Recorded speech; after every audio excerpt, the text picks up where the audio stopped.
The story begins with a flashback to the first movie, showing Gandalf fighting the Balrog on the bridge of Khazad-dûm. However, this time, the scene is shown from Gandalf's point of view, and it continues to follow both characters as they fall headfirst into the chasm below and continue fighting. Sam, his dependable and devoted companion, and Frodo continue their trek through the rocky terrain of Emyn Muil, where they get lost, as Frodo awakens from his dream the moment they strike the water of an underground lake. They are soon ambushed. Gollum, who is in possession of the ring, wishes to recover his precious from those he believes stole it. Sam's elven rope, which was a gift from the elven elder Galadriel in Lorien, is used by the hobbits to subdue and bind him. Sam complains that Gollum's weeping will attract the notice of orcs or others when he hears Gollum howl and whine that the rope is burning his flesh. Sam fears Gollum and wants to get rid of him, but Frodo recognizes the creature's burden and feels sorry for him. Frodo cuts the rope around Gollum's neck and convinces him to take them to the Black Gate of Mordor since they need a guide. After Boromir is killed in battle, Merry and Pippin are captured by orcs. The orcs believe Merry and Pippin to be the ring-bearers because they have heard a prophecy that a hobbit will carry a ring that grants its possessor omnipotence. Gimli, Legolas, and Aragorn, along with other Fellowship members, decide to go after Merry and Pippin. While constantly on the alert for orcs, they go along the hobbits' trails through woodlands and farms. At dusk, Éomer and his Rohirrim ambush the orcs and Uruk-hai, holding the two hobbits hostage and slaughter them all. Merry and Pippin manage to escape their captors by running into the adjacent Fangorn woodland during the conflict. Later, Éomer runs into Aragorn, Legolas, and Gimli and informs Aragorn that no one survived the Uruk-hai massacre. When Aragorn gets to the battleground, he employs his tracking abilities and discovers hobbit trails that lead to Fangorn. In a flashback, Merry and Pippin are seen being held captive while the Uruk-hai quarrel with a posse of newly joined Moria orcs. The Uruk-hai commander is opposed to the Moria orcs' desire to kill and consume the hobbits. Following a disagreement, the Uruk-hai kill one of the orcs for food. The orc who had before attacked Merry and Pippin follows them as they go into the forest. Treebeard, the oldest of the tree-like Ents, helps them and leads them to the figure he refers to as the White Wizard, whom Merry and Pippin believe to be Saruman. The Second Age warriors that haunt the Dead Marshes are seen as Frodo and Sam go through the area. Frodo falls in after being seduced by the spirits that inhabit the marsh's water. Gollum saves him from drowning by pulling him out.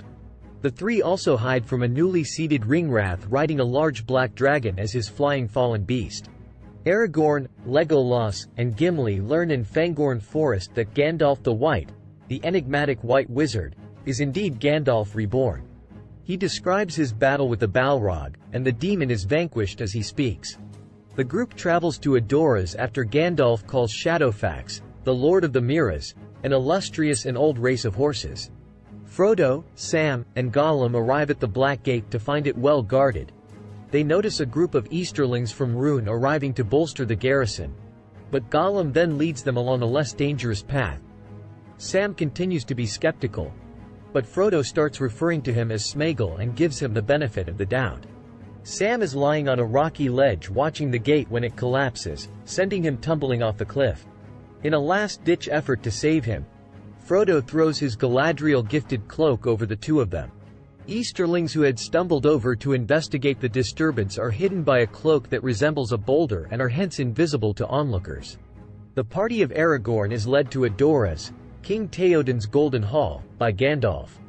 Wormtongue, Théoden's advisor, is revealed by Gandalf to be a snitch working for the evil Saruman there.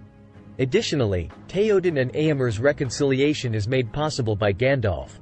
When the gang arrives at Isengard to confront Saruman, they are shocked to see Merry and Pippin standing at the entrance of Saruman's headquarters.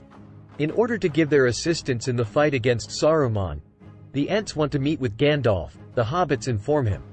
Wormtongue is discovered by the group in Orthanc, Saruman's tower. By hurling something at Gandalf from a window, Wormtongue attempts to kill him.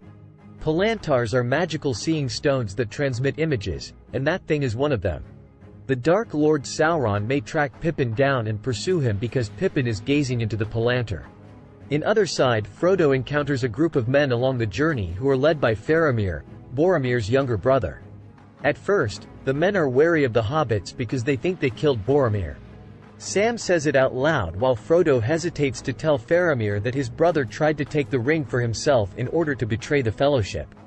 Faramir gives assistance to the hobbits' voyage after being astonished yet grateful to learn the truth.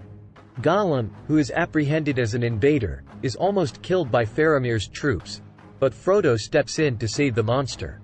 Sam and Frodo follow Gollum into the tunnels that Shelob, a massive, deadly female spider, calls home as they ascend Cirith Ungol. Sam destroys the spider while Shelob's sting paralyses Frodo. However, Frodo and Sam are split up as soon as the orc guards discover Frodo and carry him away to their headquarters where they intend to search him for the ring. Sam consents to carrying the ring by himself because he thinks Frodo is deceased. Sam, who is afraid because he is surrounded by orcs, puts on the ring and discovers that it helps him understand their language. Sam pursues the guards as they take Frodo, who is paralyzed, away. Sam is startled to learn that his pal is still alive after they claim that Shelob only eats living things. He berates himself for taking the ring for himself, not seeing that by stealing it from Frodo, he has really protected the ring and safeguarded it from Sauron. The moment the guards storm into Mordor and slam the gates in Sam's face, Sam realizes that Frodo is still alive. Sam feels distressed by the idea that he and Frodo are separated as the Two Towers comes to a close.